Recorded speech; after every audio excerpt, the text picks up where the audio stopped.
Posko perbatasan sekarang ingin diperkuat kembali karena adanya warga Lebong yang dikabarkan sudah terpapar virus COVID-19 di luar Kabupaten Lebong.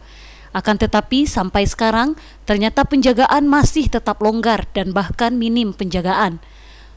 Turunnya efektivitas petugas penjaga perbatasan selama ini dikarenakan banyak yang mengalami kendala di masalah teknis, psikologis, fisik maupun pendanaan. Sekarang posko tersebut tak ada satupun petugas dari kesehatan dan dikabarkan sudah 2 minggu petugas kesehatan tidak ada. TNI dan Polri pun tidak ada, yang ada hanya anggota dari PMI. Terkait dengan adanya isu pembubaran posko perbatasan tersebut, ternyata hanya dilakukan pembongkaran saja. Karena posko lama hampir roboh, maka dilakukan pembongkaran terhadap posko tersebut. Untuk menangani hal ini, maka pihak dari BPBD sudah berkoordinasi dengan Sekretariat Daerah, Bupati Lebong, terkait dengan petugas posko yang semakin hari semakin lesu. Dan dalam waktu dekat akan dilaksanakan rapat untuk membahas masalah posko tersebut.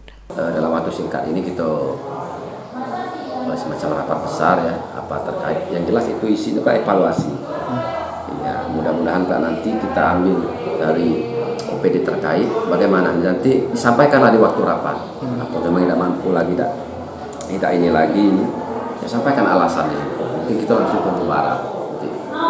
Jika posko tersebut dibubarkan, maka hanya kita semua harus memperkuat pertahanan dari dalam Lebong ini sendiri dengan memfungsikan kades, camat, dengan melibatkan petugas kesehatan. Tugas kita ini selesai terkait masalah COVID ini kan, COVID-19 ini, itu kita perkuat dalam.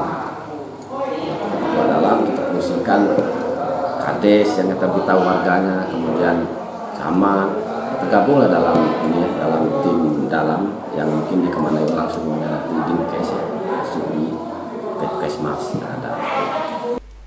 Dari Tubui, Minta Rega, Lebong TV melaporkan.